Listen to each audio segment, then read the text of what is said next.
Umat Islam akan merayakan Hari Raya Idul Adha atau Idul Kurban 1446 Hijriah pada tanggal 6 Juni nanti.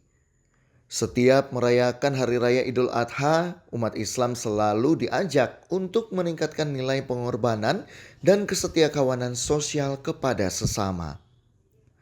Hal itu disampaikan Rektor Universitas Islam Negeri AM Sangaji, Dr. Abidin Wakano kepada TVRI kemarin. Menurut Wakano, Hari Raya Idul Adha atau Idul Kurban mengajarkan umat Islam untuk senantiasa meningkatkan rasa kepedulian sosial empati kepada sesama.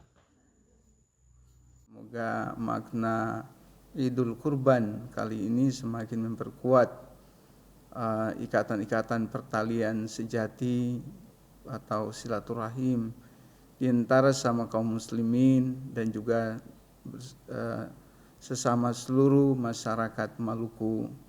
Karena hakikat kurban adalah bagaimana kita mengorbankan kepentingan-kepentingan nafsu kita, nafsu al-ammarah, nafsu syaitaniyah, dan menanamkan sifat-sifat ketulusan, kepedulian, empati, dan solidaritas sosial yang melampaui semua sekat-sekat yang ada pada kita, bahwa kemanusiaan itu adalah hal yang paling penting.